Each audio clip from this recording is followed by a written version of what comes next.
Miss Pavlova has trained her pet snake as a killing machine.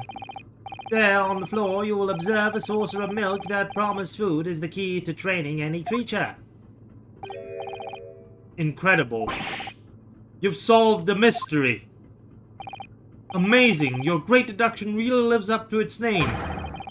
I see now why Herlock Sholmes has been such a household name. My dear man, it was nothing remarkable, as the Russians say. I could have done it with one left hand.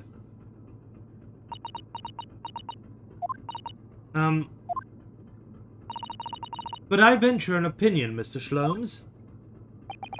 But of course, what's on your mind? It's just about your deductions before. Some things don't quite make sense to me. I welcome questions as to my method, and will answer both loudly and proudly.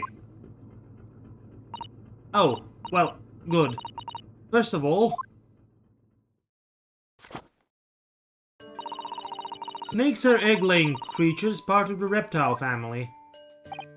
You are well informed, madam. And reptiles, don't drink milk. Ah! It's really only mammals that like to drink milk, you see. So, I'm not sure it would be possible to train a snake using milk as a reward. No matter, no doubt Miss Pavlova used some other treat to encourage her pet to do her bidding. Milk was merely an example, the logic holds. Well, there is something else. Snakes have no ears. Ah. Yes, I'm not sure it would really be possible to signal to a snake by whistling. But madam, what of the tales of from Arabia? Have you not heard of the snakes that dance to the sounds of a flute? I think perhaps the performers play their music in time with the snake's natural movements. Oh, I see. No hands, no feet, no ears! These creatures are so inept as to be practically useless! Don't take it out on the snakes, Mr. Sholmes. There is one other thing. You have more?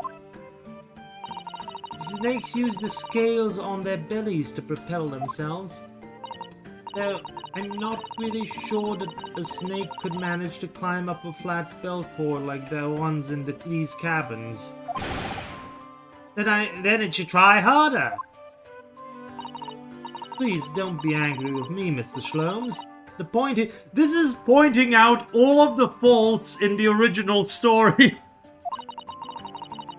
Even if the snake had gone through the ventilator to the next door cabin, it couldn't have come back without help.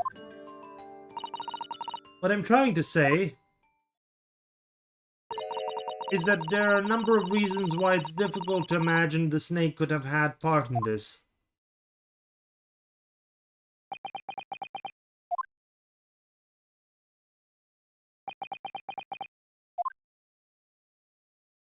That was word for word the crime in the original Adventure of the Speckled Band. And that is exactly the problems with the story as written. I think we need to step in and help again, Mr. Naruhodo. Oh no, you don't mean... Yes, we need to modify Mr. Sholmes' latest deductions and turn them into great ones that they ought to be. I had a feeling that was coming. Alright, let's give it a try.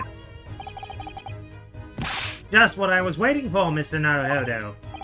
Yes, right. Now, cast your eyes down on your wrists again. What?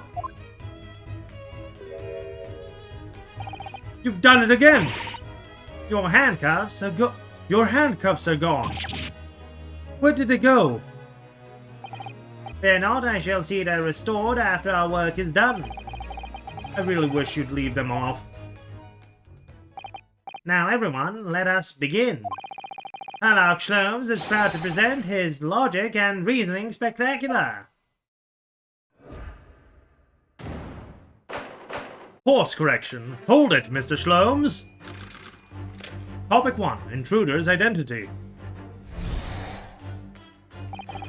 Miss Pavlova, moments ago you claimed the following. His death has nothing to do with me. This whole thing has nothing to do with me. Yet you cannot deceive yourself. Yes, when you recall those horrid events, your aching heart smarts with pain. She does have a pained expression on her face. Yes, that's true. She looks as though Kazuma-sama's death is weighing heavily on her mind. But you're not so sure Mr. Shlom has read her quite correctly, is that it? Could there be some other way to interpret her expression then? Let's take a moment and really look very closely at Miss Pavlova.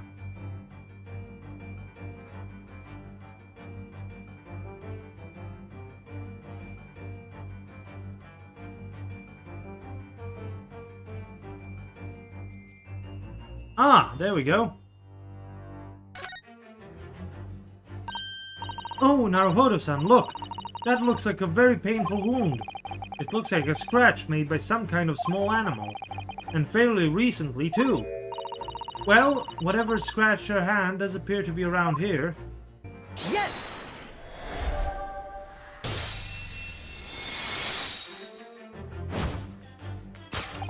Yes, when you recall those horrid events, that claw scratch smarts with pain. Indeed, and simple observation reveals that the wound is fresh. Miss Pavlova, did you in fact receive that scratch? Sometime last night. Ah! When I think about the young man who died next door, I feel so sad. And when I am sad, the pain from this wound is worse. And is that very pain that evidences your inextricable link to the victim's death?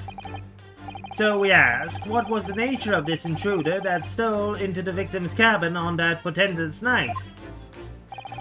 Why, naturally, it was the friend with which you boarded the vessel, was it not? Ah, as I suspected, another telltale glance. Without a doubt, your friend is the writhing serpent we see before us. It seems likely that the scratch mark on the back of Miss Pavlova's hand was made by this friend of hers, doesn't it? Except, snakes don't have claws, do they? No, they don't. They don't even have hands or feet on which claws might grow. Well then, if that snake isn't her pet, what is? What's the true identity of this friend of hers? We should follow her gaze, Naruhodo-san. That's where we'll find the answer.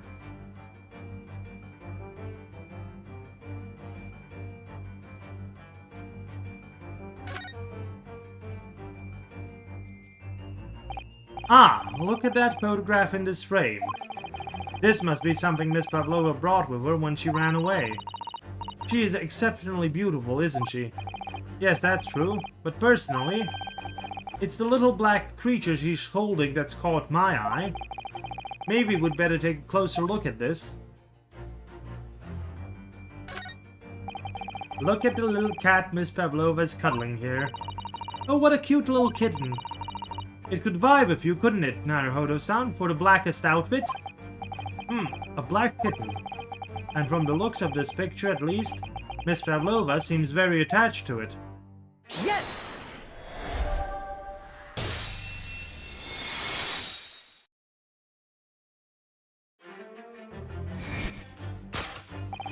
Without a doubt, your friend is the little kitten we see before us. Yes, the scratch on the back of your hand makes that abundantly clear. Oh no. The whereabouts of this black kitten isn't clear, but what is clear is that you brought the animal with you when you ran away, didn't you? Ah! Darka is my best friend. I couldn't leave her behind. Darka would appear to be a Russian blue. And yet, the fact leaves us in a quandary. The victim's written observation on the night in question tell of a speckled band. Whereas, regrettably, This specimen's markings do not fit that description in any way. What explanation can we then give, pray? What was this sight that fell upon the victim's eyes last night? No, don't look at me. This has nothing to do with any of this. Oh, but it does. You have the answers to this quandary even now, hidden behind your back. Yes, that which you're trying, but failing to conceal, can only be the snake's slow skin. Did you see that? She just took something out of her pocket and hid it behind her back. If she just left it in her pocket, no one would have ever known. Oh yes, ploys like that are Mr. Shlom's specialty. He's ever so clearly forced her to reveal something. I thought that deduction was his specialty, or maybe making me believe that was a ploy too. Anyway, I find it hard to believe that that's the skin of a snake. In which case, just what is Miss Pavlova hiding behind her back?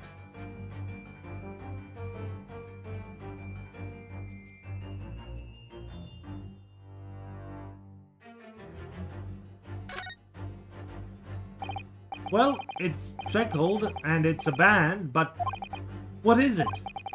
It seems to be soft and fluffy, a long piece of cloth of some sort. And it looks like a handle at one end. I think it may be a cat's toy. This sort is common in the West, apparently. How is that a toy for cats? Cats like to chase the band around and paw at it. Kittens in particular love that sort of play. You only need to wave it in front of them and they pounce to catch it. Aha, that sounds positively adorable. Yes!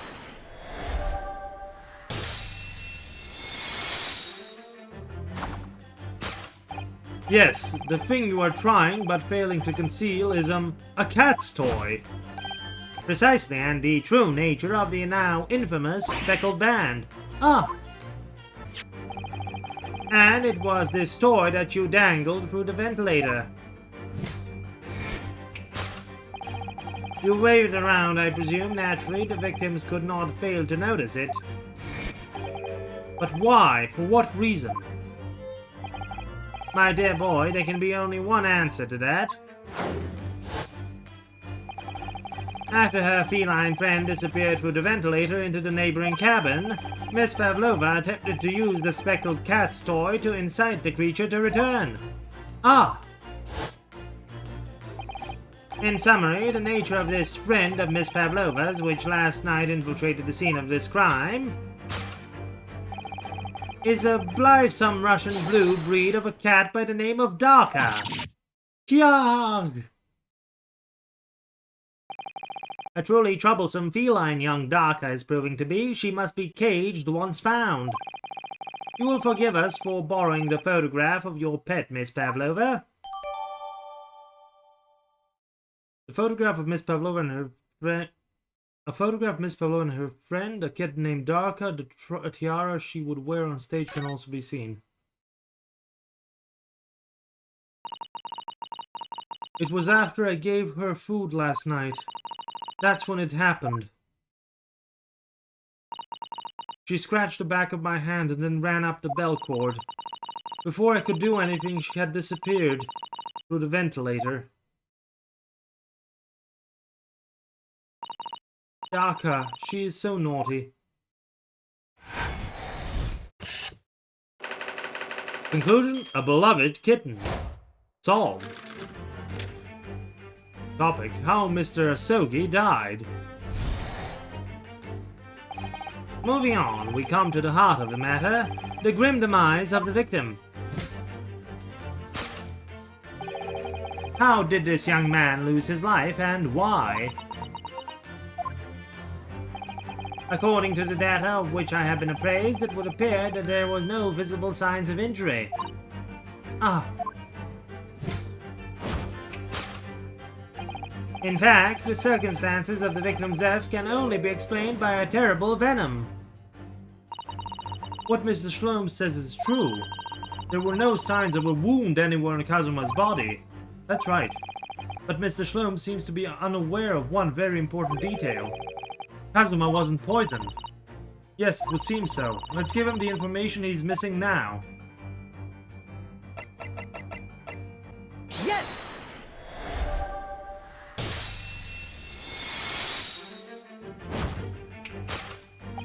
In fact, the circumstances of the victim's death can only be explained by the post-mortem report.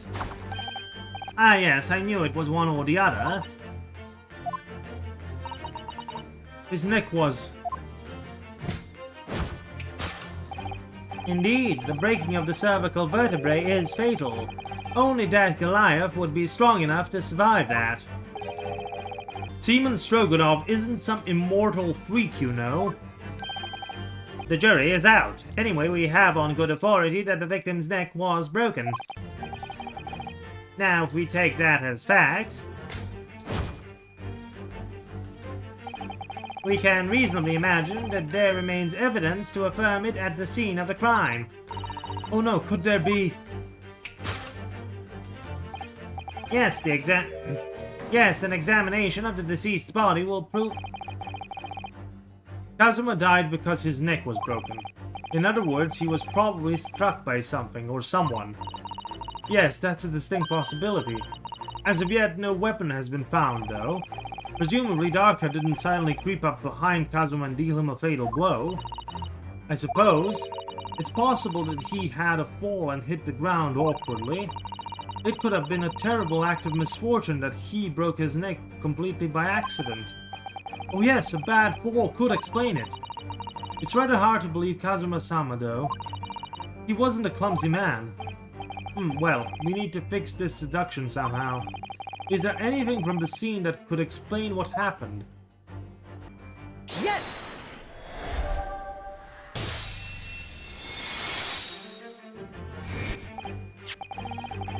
Yes, an examination of the mark on the floor will prove that cause of death conclusively.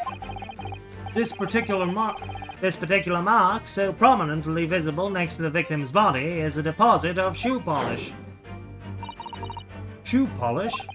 Indeed, positively identified by a little analysis device I constructed, which I carry now as a matter of course. Beeswax, tallow, and dye were my results, the undeniable ingredients of shoe polish. And the color of the polish is a perfect match to the color of Mr. Asogi's laced leather shoes. Looking at this mark, it's not hard to imagine what happened. For some reason, Mr. Asogi must have caught his foot at the point on the floor and tripped. Please, no. And, by a dreadful turn of misfortune, caught his neck against some immovable object and fell onto the floor. Suffering a fatal blow to the spine, the victim's vertebrae shattered, and in an instant, he lost his life. No! I don't know. I don't know anything about this. Is that really true, Miss Pavlova? What about the evidence left at the scene where Mr. Asogi lost his life? Yes, the facts are clear as day to me. You did all you could to conceal the incriminating evidence. But now your involuntary glance betrays the hiding place you chose. That's right, you hid the evidence that links you to the victim's death in a traveling case. I don't believe it. Kazuma-sama merely tripped over and now he's no more? It can't be true, I refuse to accept it. I know it's hard to believe, but the mark on the floor does seem to suggest that's what happened. And if this part of Mr. Shlom's deduction is right, Miss Pavlova is trying to hide some evidence that would prove it. Here in this cabin, somewhere in the direction that she just cast her eyes. Where, I wonder? Let's have a look around. The answer must be somewhere.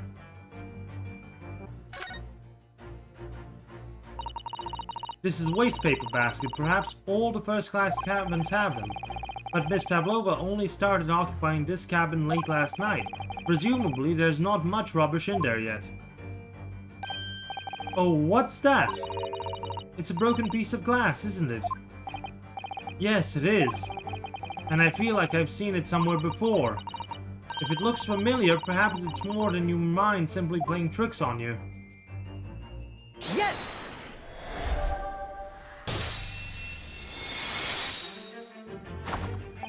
That's right, you hid the evidence that links you to the victim's death in that waste paper basket. Ah! Here we have a fragment of some intricate glass object. It would seem one that has a familiar air, in fact. Precisely, we found another piece of broken glass on the floor in Mr. Sogi's cabin.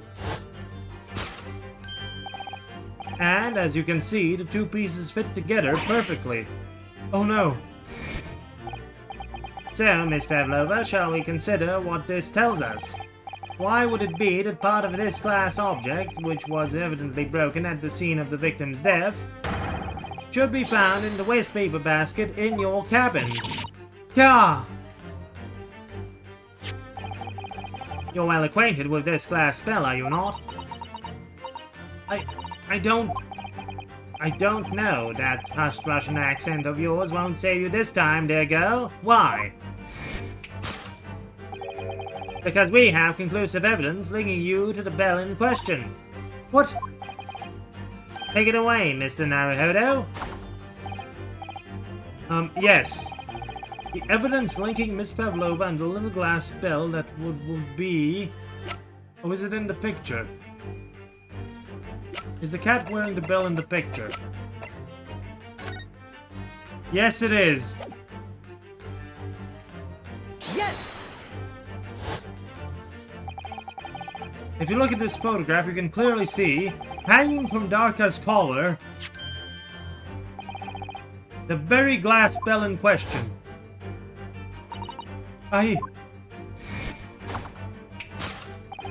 The trope has caught up with you, Miss Pavlova.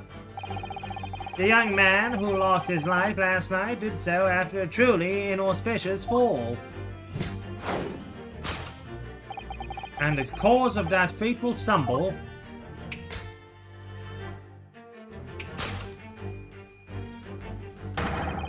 your absent feline friend, Darka!